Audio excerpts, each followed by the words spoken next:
Okay. I'm just gonna make it short and sweet because you've been reading these for so long. I got an abbreviated version. So um, the open meeting law regulations governing remote participation, 940 CMR 29.010, remain in effect except where Section 20 specifically suspends certain requirements, in particular when all or public body members participate in a meeting remotely. The following will apply. At the start of the meeting, the chair must announce the name of the member or members who are participating remotely. Such information must also be recorded in the meeting minutes. All votes are taken by roll call. Members of the public body must be clearly audible to each other and to members of the public at all times. When holding an executive session remotely, the public body must still take all required procedural steps for entering into executive session in open session.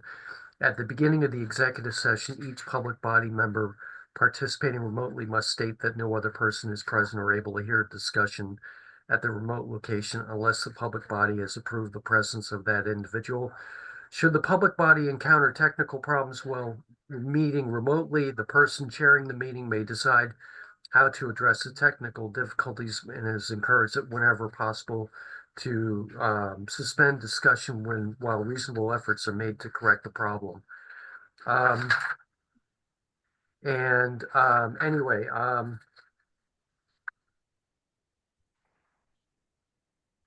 then each vote in this meeting will be taken by roll call. So I will leave it at that. And Madam Chair, you may go ahead. Okay. Thank you, David.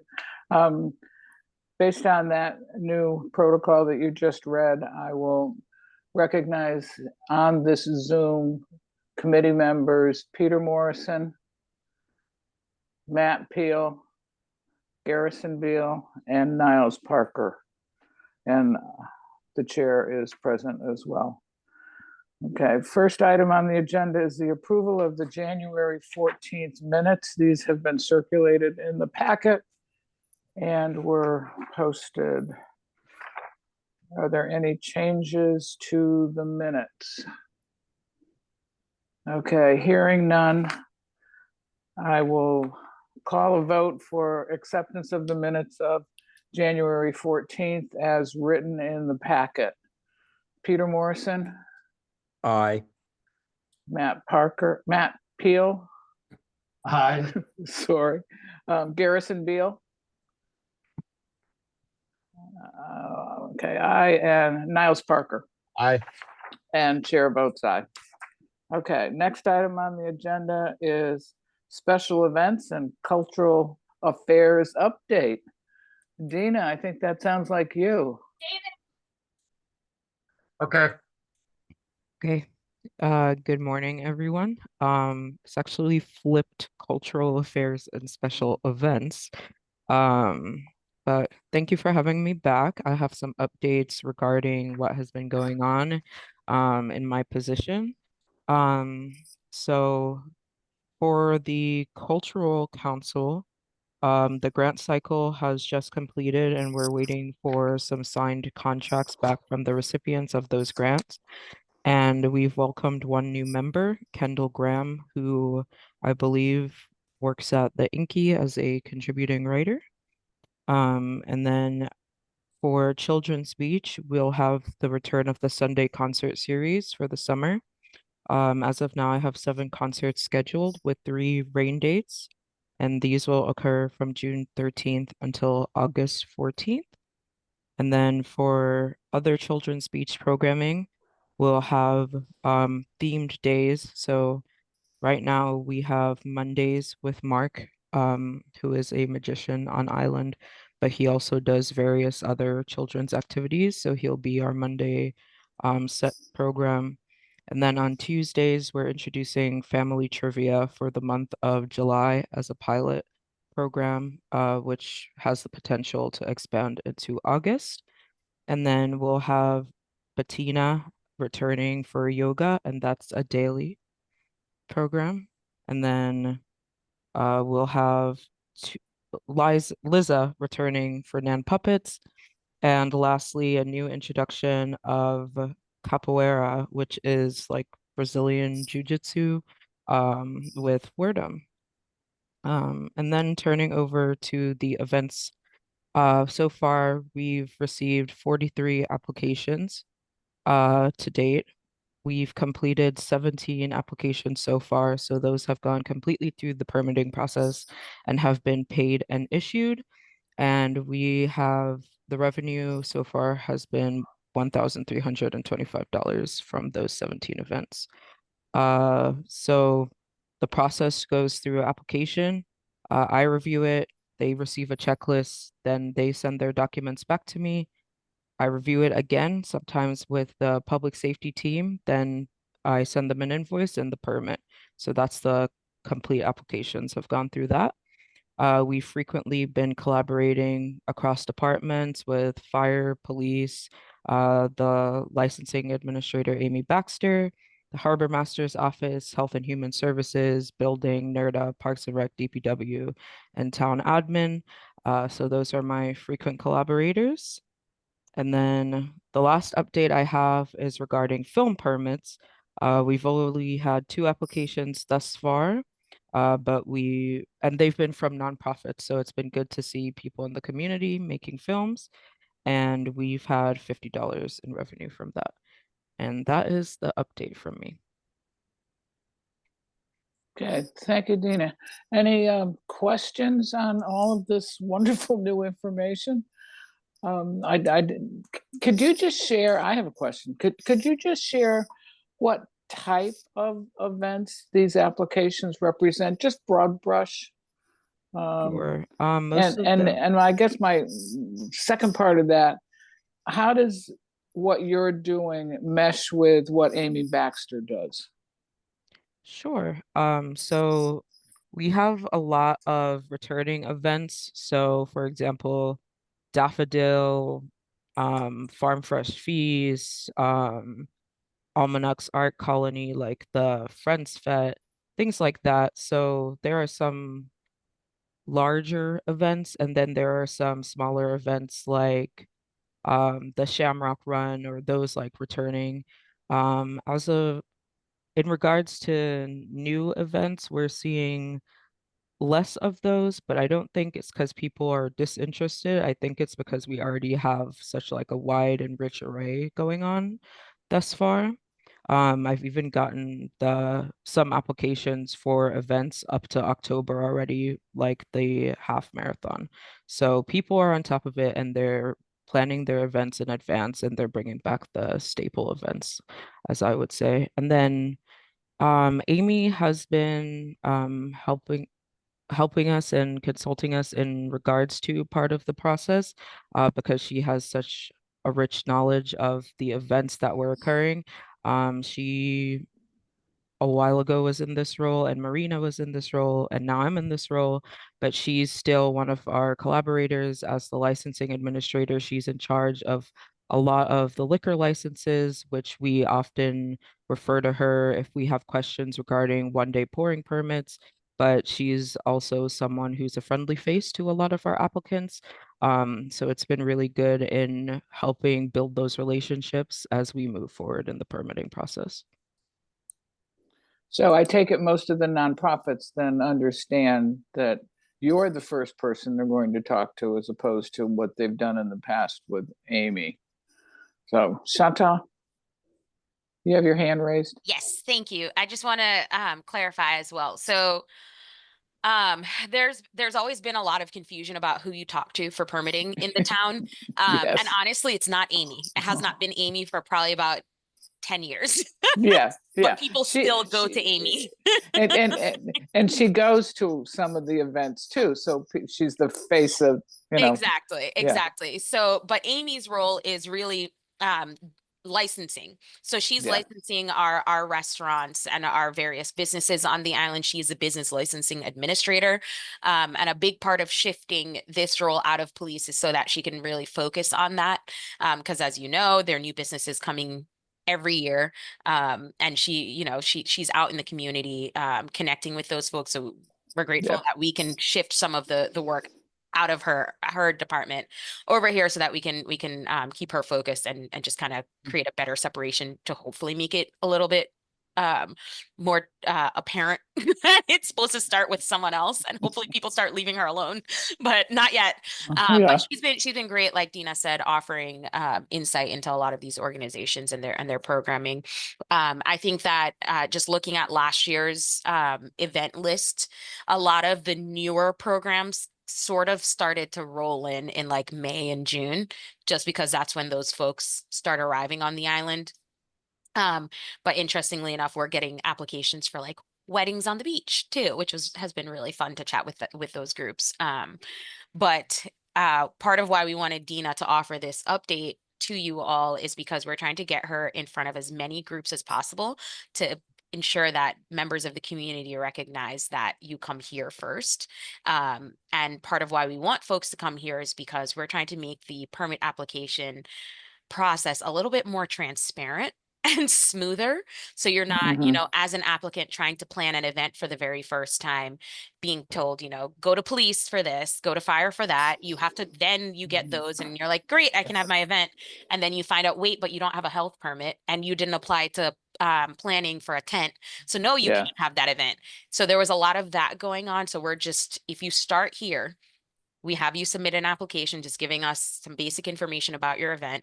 Dina creates this fabulous checklist, sends you all of the necessary forms and a list of all the contacts. And if you just send everything back to us, we will then chase people down within the town. We have their direct desk line and we can save you a lot of time, energy, and Yeah. headache. Which is great news to hear for anyone that has done, events in town, and my garden club colleagues will be thankful for, having Dina and with Amy's supervision from the past is obviously invaluable for you. So that's, anybody else have any questions? Okay, Matt? Yeah, just one question. I was just curious, what's the minimum qualifications for like a filming permit? I mean, is it like if we're gonna block a road off for them to film or something like that? Is that what they would need a permit for? Or like, just basically filming in general, any downtown or historic landmarks? If I may, Madam Chair, unless you want to take it, Yes, Dina. no, go ahead. Okay. Thank you. So it depends so it depends on where you're trying to film. Are you trying to film on public property or private property? Obviously, if it's private property, that has nothing to do with us. Have at it. It's nice if you just let us know, just in case the neighbors call and say there are bright lights shining. We can also share with you what the town bylaws are so that you don't, film after 10 p.m. with noise machines going. So we are grateful when folks reach out to us when they're doing things on private property, and we already have representatives from Universal reaching out to us about filming at a private home on the island. But if let's say you're planning on, having actors walking on the sidewalk, you don't need the sidewalk fully blocked. You're just going to be out there, 7 people, just giving you an example of one that we've already gotten. 7 people on the sidewalk, we would consider that a partial blocking. You submit an application for that. It lets, folks in the town know that you're doing something. So that there's that. If you're planning on having cars driving up and down the street, you're going to have actors crossing the street. We need to, just for safety, have that street blocked so that nobody gets run over. And also so that we can inform members of the public that there's going to be activity or blockage on that street on any given day or time. So it's really dependent on every application is different. We haven't gotten any 2 applications that were the same and had the same requirement.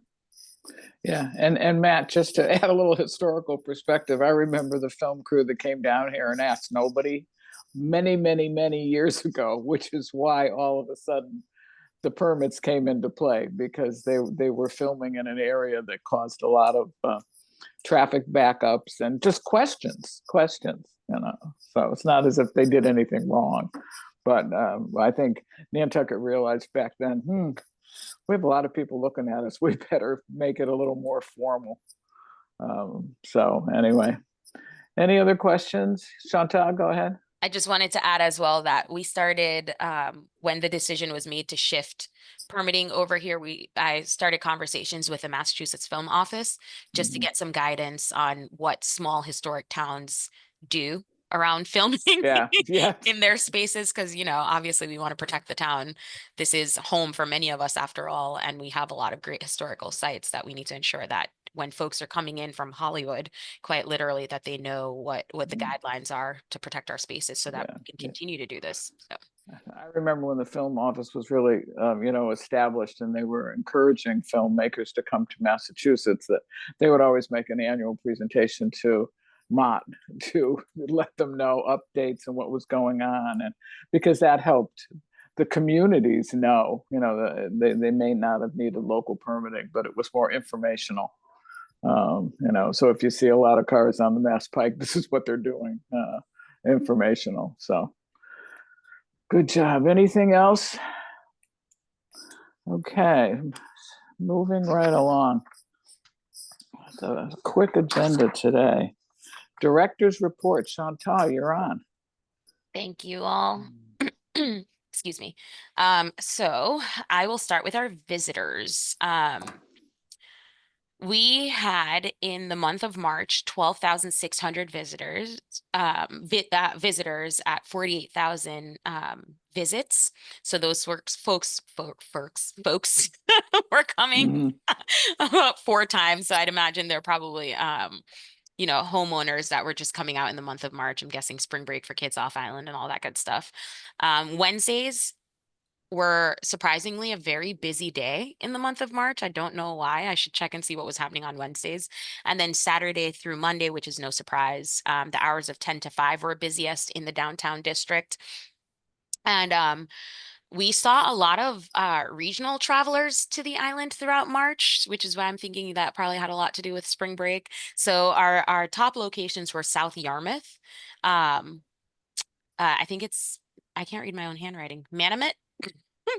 I don't know what I wrote there. Boston, Amherst, and Mashpee were our busiest, where folks were coming from, top 5. And then as far as out of state travel, which they fell so far down the list, which is unheard of, was New Hampshire, Colorado, and New York. I was curious because I found a new little section that I wasn't aware of in my little app. So I pulled resident data, and it showed that we had 13,100 residents, with only 386 being in Sconset during this time of year. I was like, that's wild. I can tell how many people are out in Sconset. And for residents, the top visited locations were, the hospital, Highline in Hyannis, the mall, Logan, and the Steamship Authority in Hyannis. And then Garrison and I had a chat about restaurants, one restaurant in particular. And Garrison, I found the stats on that. I mapped it and I got the information. Because you had me thinking. But for top restaurants visited on the island, 45 Surfside was number 1, then Brotherhood, Island Kitchen, Casa Real, and Old South. So we were wrong, Garrison. I'm going to give you the stats on that restaurant that we talked about shortly. And then it was for the Trading Post was the one that we were curious about because it's right across the street from where our kids go to school, and it's always really busy. But for the month of March, the Trading Post had 1,800 unique visitors with 5,500 visits. So people were going in there 3 times at least throughout March. They spent about 9 minutes on average in there, and Mondays, Tuesdays, and Saturdays were the busiest days, with 7 a.m., not surprising, and noon being the busiest times. So if you're curious about any other location, let me know. I love pulling this stuff. I just think it's amazing you can find this. It's like, who's watching our every step and where we go. That's Me, a little I'm scary. watching. I'm Yes, so fascinated. It's just a little scary, and that how many people were in and out of certain places. 45 Surfside doesn't surprise me. There's always a steady group of people in and out of there. And the fact that there's not a lot of other lunch choices in March. So, I think that's definitely curious. But all right, anything else, Chantal, you want to add? Madam Chair, I think Matt has his hand up. Oh, does he? Yeah, go ahead. Sorry, Thank you. Your little hand is in a picture. I didn't see it. That's okay. Question, so can you do that with roads and traffic as well, like geotag? Because I'm Oh, yeah. wondering, like, I brought it up when I was at the select board the other day, Old South, and you guys know how it is, the drop off on Nobody Farm. And then, if you ever take Old South, even starting in mid-March, it's just been a nightmare. Mhm. And unfortunately, it's getting more and more later into the day. Usually it's like that 7 to 9 a.m. It's backed up, and now it's backed up literally from Fairgrounds to Airport Road, just solid backup. And if you get a school bus going in between there, then forget it. But Yeah. it would be really interesting to get that data, but also some messaging around that too. Because if you're driving down, I've noticed this, going the opposite way of traffic, one driver, there's not a lot of carpooling. And I think it'd be good on the town. And I know we don't have a real carpooling lot or anything like that, but it would be, maybe someday something to look at, but it'd be interesting to kind of look at the traffic patterns with the geotagging, because and then kind of getting the town to message, people that are traveling to work together and things like that, if they could carpool too, to help cut down on that. Because I think that's where a lot of this traffic backup is, people going to job sites, things like that, but everybody's bringing their own car. and Yeah. Single drivers and stuff. Yeah. Peter, you had your hand up, and then Chantal. Chantal, I don't want to get into too deep into the weeds, but how do you get these data? Is it just give me maybe 30 seconds? That's all I need to know. Yeah. So, Matt, I have some information about traffic. I have a lot of information, but I'll start there if you don't mind, just so I don't forget. I do have a lot of information about traffic. I was curious in that area as well while I was looking at Trading Post, and I do have the traffic data for out there. And what I thought was interesting, I found that 78.6% of Nantucketers drive alone in their vehicles, and another 10% actually walk to work, which I thought was interesting. Then, it goes into, the 2% that are taking the NERDA. But the amount of people carpooling was so small that kind of blew my mind too. It's funny that you bring that up, because that was one of the data sets that I looked at that I was like, but when I think about it, I'm guilty of it. I drive by myself to work. So. But yeah, and I do have the data for out there. I know that, gosh, shame on me. I'm forgetting his name right now. Planning, he does the roads. I can't remember his name, but he does have access to a similar platform that gives him traffic information as well. So the town we have several ways for us to track that. Yeah, is that and Mike Burns, you mean? Mike Burns, thank you. Yeah. I kept thinking of his brother Eric. Not remember his name, sorry. I think it's very curious that if you look at the Rotary, you have 2 lanes coming in from Sconset, you have 2 lanes going out from town, but you have 1 lane from the airport. And I've always said, can we move all those mega wires and get a turning lane at that side, of Old South? But then I thought, well, how many people really come in that far to go out to Sconset? Maybe I think they're coming in Old South to go into town. But still, there's no turning lane there. I just know last summer when they put the turning lane in at Old South to the airport at that intersection out there, that's my commute. And it was amazing to see how many people use that turning lane to the airport. The other thing too is if you're ever on Old South heading out of town about 2:40, you're behind a school bus. And that is the other backup, through nobody's fault. It happens. They have to be safe, have safety and let the children off where they're supposed to be and have everybody stop.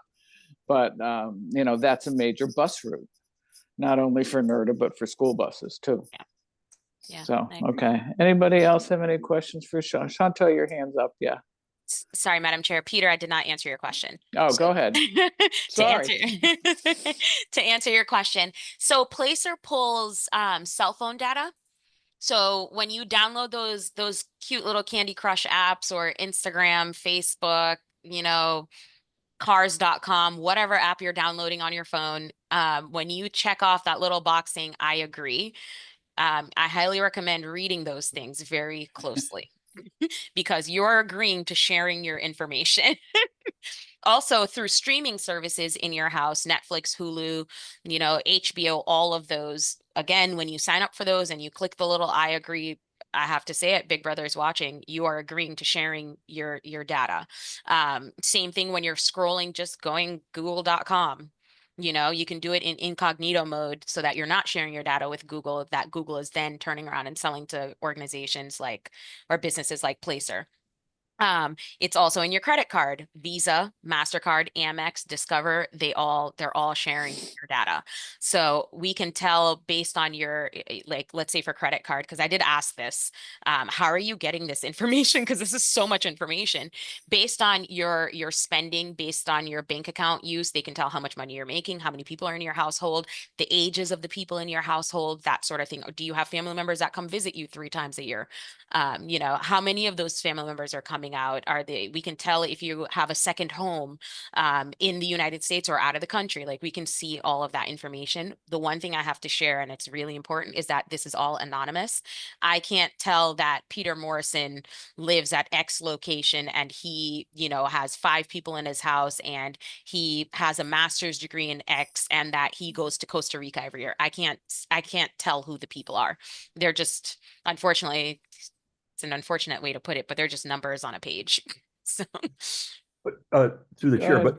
but you're able to subscribe to this through some service that is available. Is this like descended from Alan Warden's work earlier, or is this? I mean, I'm just curious. Where do you subscribe to something like this? So the platform is called Placer AI. It's not through through Alan. I did reach out to Alan when I first took this role because I was looking for data for a grant that I was applying for. I didn't hear back from him in time. And then I started exploring through my other DMOs throughout the state and regional tourism council members to find out what they were using. And I ended up learning about Placer, applied for a grant that afforded me the opportunity to get this, split it with the airport for a while, and then now we do it through the license plate fund is what's paying for it, because I've had about 6 different departments that needed various bits of information through it. I actually sent something for last year. Now that I have all the data sets for last year completed, sent it to another department for something that they were working on. Yeah. Well, that's Matt? great. Oh, go ahead. Yeah, I just want to say that's really great. I didn't realize that the town, had subscribed to something like this. I mean, this is hugely important, and so you're the go-to person because you know how it works and all the different potential applications of it on Nantucket that are not yet being made could be made, and I can just tell people about it that you're the person to go to, If, or at least you have a subscription. if I can through the chair, yes, please encourage folks. Yeah. I've actually had hotels, interestingly enough, they're creating marketing plans, and I had a hotel reach out to me because they learned about this through the VSAC meeting, which I was like, I didn't, are you one of the 30 people that watches our meeting every month? This is amazing. And they reach out looking for information because they were trying to create a marketing plan and they were trying to create figure out what their target audience should be. So that was, I thought that was great use of it, and I was really excited to share the information. Thank you. Matt, you had your hand Yeah, up? no, she's kind of touched on my question there, and I was just gonna ask her, if that was the case, were you guys using that to target certain areas for visitor services? And get advertising and marketing out for the island, with all that data. Yeah. Peter? Just to comment on something we could do, which wouldn't take any effort. I'm the big data guy. I was totally unaware that the town had subscribed to this, and this is a huge asset. And the fact that it happens to be residing in, visitor services, I mean, this is something to really think seriously about how to, broaden the application of these kind of data, which I've worked with a lot with Alan Warden. And this can be a money maker for the town, to be able to say, we can provide you with this kind of data if you want to have some kind of a subscription. I mean, it's a huge advantage for the town to have, and I had no idea that this was happening. I don't know why I didn't hear about it, but I'm glad I did now. Yeah, it's been talked about a bit because that's where we, get some of our numbers recently. But I didn't realize the full extent of, road traffic, and obviously we knew destinations and how many people, were at certain points. So, and I'm sure it's only going to expand. Yeah. It's not going to stay in a vacuum the way it is. Yeah. Any other questions or comments for Chantal about this? Okay, anything else you want to add, Chantal? Yes, please. So the Nantucket Cultural District grant cycle, Dina talked about the Cultural Council grant. People Yeah. often get them mixed up, but the Cultural District grant cycle opened on April 1st. It runs till April 30th. We have a decent amount of money in that pool to give out. So we hope that we can get applications from folks that are involved in arts, culture, sciences, humanities. Please submit an application. You can find it. Actually, I have to make sure that Florencia posted it on the website, but it will be on the Culture and Tourism page if it's not already there. And it's really simple. The questions that I ask, I'm trying to make it as easy as possible to hand out free money. So if anyone's out there that has a program that they're interested in putting together, please submit an application before the deadline. Passports. So passports slowed down a little bit, but Dina and I were talking about it yesterday. I was saying that this is the first week that I've entered the week that I wasn't already fully booked for passports. So we do have some spots available. If someone needs a passport, go on there. This is probably going to be the 1 week that you can actually just go on today and get an appointment for tomorrow. But I pulled the numbers to see how many applications we've gotten so far, and we're at 149 thus far this year. Keep in Wow. mind that we were closed for 5 weeks while we were under renovation. So I can only imagine what it would have looked like if we were open those 5 weeks. Last year, we had, and these are new applications. These aren't the renewals that we're helping folks with. Last year we had 576 new applications. Again, not counting the renewals, that's probably about, I think it was about 600 or 700 renewals. And our building renovation is done for the most part. We apologize. We recognize that there are no signs for the restrooms up. The Reno company was supposed to put them up and they did not. However, we put in a ticket to DPW to get them put on. So hopefully that will be up before the end of the week. But we now have doorknobs again because that was interesting, not having doorknobs. So that's been done as of last week. Dean already touched on the events, and that's all I have for this month. But thank you all. Thanks, Chantal. David? Okay, so I included the stats for January, February, March, and as you can see, passports were strong in January and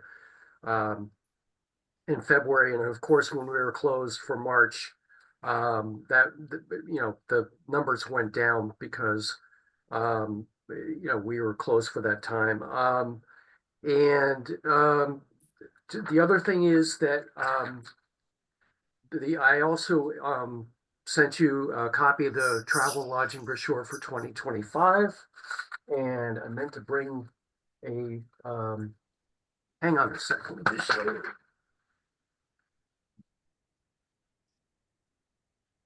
So anyway, they're here, and you probably can't see it, but Yeah. so they're here. They're also at the chamber. And if anybody wants any extras, just let me know and I'd be happy to drop them off. And they arrived on April 1st. So a very interesting date. So anyway, the other thing is that the staff is going to be starting back like the weekend of the 18th, 19th, 20th. And so we're going to get we have a lot of return staff this year. So and then we're going to be probably getting 2 or 3 other people in the summertime. And so we'll be back to our summer, fun. And that's all I have. Thanks, David. Anything else for any comments? I just want to mention that obviously the next island event is Daffodil. We're hoping, that obviously the chamber's been working really hard, and the garden club's been working really hard to do this. And I mentioned to David, I will drop off brochures about the flower show today. I know every so often you'll have someone come in and ask for them.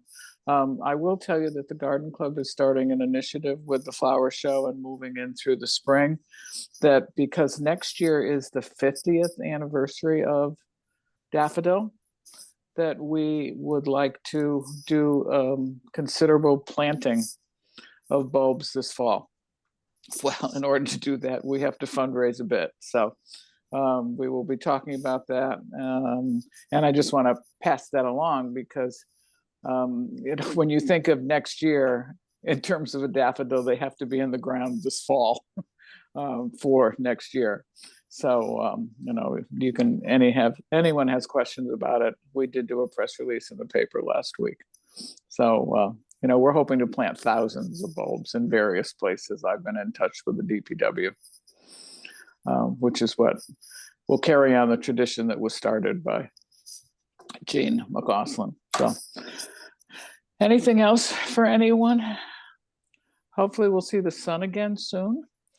It's been but you know what? Daffodils love rain. So just remember that. They will be fat and happy when the sun finally comes out. So anything else? All right, I want to thank everyone for being here. It was a short meeting, but some of us have a 9 o'clock Zoom as well today with the chamber to talk about Daffodil. So looking forward to seeing everyone. Any other comments? Can I have a motion to adjourn? So moved by Peter. Peter, Second? Matt, did you second? Yes. Yeah. Okay. Garrison? Approved. Garrison, did you say? Yep. And myself. Okay. We will call the meeting as adjourned and look forward to seeing everyone in May, believe it or not. Bye, So, everyone. Bye. Bye-bye. Bye. Bye. Thanks, Chantal and David. Thank you.